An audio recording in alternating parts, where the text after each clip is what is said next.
Hello and welcome. Today I'll be talking about Baccano Volume 1, The Rolling Bootlegs by ryohgo Narita. And yeah, this novel has multiple things connecting with one another that culminates into this whole novel. And this starts in the year 2002, where we see a tourist who gets mugged, and he has to go to police, and then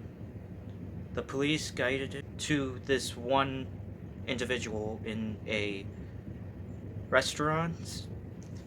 and I believe it was a restaurant, but yeah, this individual is immortal, and he's telling the tourist about what happened to his gang in the year 1930, which is one of the time periods in this series. And yeah, now we go to the year 1711 on the Atlantic Ocean in a ship called the Avina Avis, where there's these alchemists who end up summoning a demon, and they and one of them granted the wish of immortality. And yeah, that individual's brother ended up getting eaten. And how immortals can get eaten is that one immortal has to place their right hand on another immortal and has to say, I want to eat, and all the knowledge and memories from that immortal that got eaten gets transferred to the immortal that ate them. So yeah, now we're in the year 1930, where there's these multiple events that end up happening and end up turning into a ruckus, which literally the name Baccano ruckus. There's this cast of characters end up in that situation. One of them is someone who ended up getting promoted to an executive of the Martillo family. The Martillo family is a gang that are Camaristas, which is part of Camorra, I and the difference between Mafia and Camarista is that the Camorra is based around Naples and the Mafia is from Sicily. And yeah, this character is named Firo Procinezzo, who, yeah, as I said earlier, is promoted to be an executive of the Martillo family. And he's gonna buy a hat with a character named Maisa Avero, who is a contaiulo of the Martillo family, and that's basically the accountant. And yeah, we also get to meet these two wacky criminals named Isaac and Miria, and yeah, they do things that are again wacky. Like they, I think they stole chocolate, like they steal chocolate, like a door to a museum, and they do it in fashion, which yeah, they like wear a bunch of disguises and all of that. And then we meet the Gandor family, who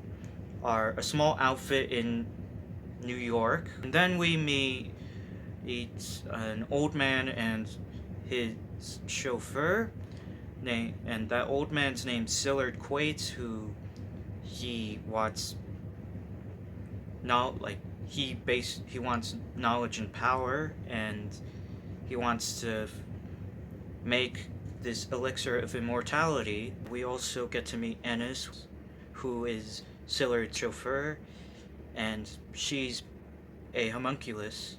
and a creation of Sillard Quates. And she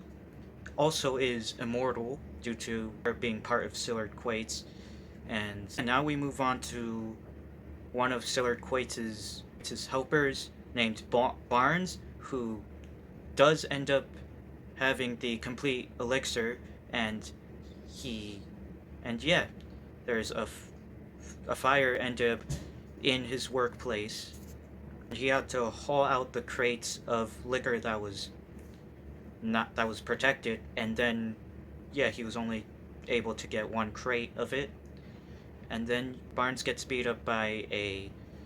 gang of delinquents, and then Firo steps in and beats them up, and then after he saves Barnes, and Barnes gets attacked by the delinquent gang. The delinquent gang's leader, named Dallas Ginuard, um, tries to join the Gandor family, but they got beaten up by one of the Gandor's brothers, and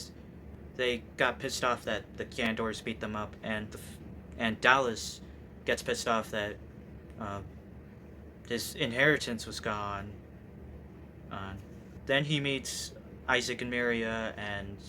his gang beats them up, and then yeah, Ennis shows up and beats up Dallas and his gang, and he gets put into the trunk of the car, and that's where we see Isaac and Miria meeting Ennis. And earlier, uh, Ennis accidentally ran over both of them, and later we see Dallas um, and his gang injected with this incomplete elixir, and they were to bring the liquor to Sillard, and yeah, yeah, they end up starting to shoot up the Gandor family's place and kill one of their members, and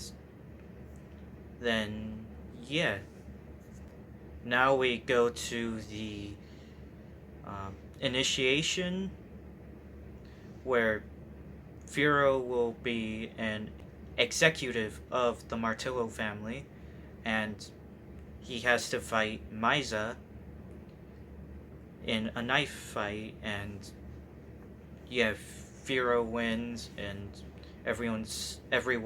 celebrates, and then we hear a gunshot and someone yelling Isaac, and it ended up being that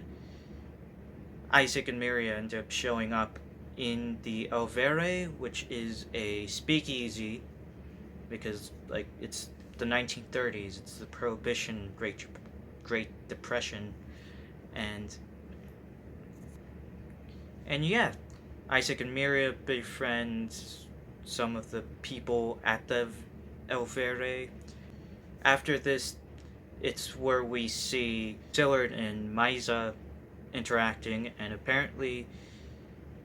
Misa was the one who summoned the demon, and he himself is immortal,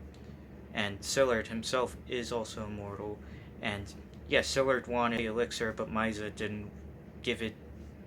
to him, or give the knowledge of it, and yeah, Dallas himself wanted to to fight Sillard, so he was also there at the Alvere, and Sillard was about to eat Misa, but then we find out that that Sillard killed at the Alvere was alive, because earlier we ended up finding out that Firo was the one who switched the bottles when he was helping Barnes, and yeah, he brought the liquor, and some of the staff and the Martillos drank the elixir. They're immortal, and then Firo, using his right hand, and ate Sillard. And then, yeah, afterwards, the Gandors threw Dallas and his lackeys into barrels with cement and cards, and threw them into the Hudson River, and then Isaac and Miria leave New York, and everything is said and done, and Then we go to 2002, where where this individual finishes the story, and we find out that this individual is Firo Prochanezo, and the tourist goes back to Japan, specifically Ikebukuro, and you might know that from one of Narita's other series named Durarara. So I found that quite fascinating, and yeah. Now, onto my favorite moments, which were the knife fight with Maiza and Firo, the Firo eating Sillard, uh, that scene with with Georgie, one of the Gandor family members, playing Russian roulette with the Gandors, and I liked the interaction between Sillard and Maiza when they meet after so long. This is basically my thoughts on the first volume of Baccano, and I know I made a, a video, but I just wanted to remake it, and yeah, I know I didn't touch upon too much upon the novel, but yeah. And this is what I know of Baccano Volume 1. Oh, thanks for watching, and goodbye.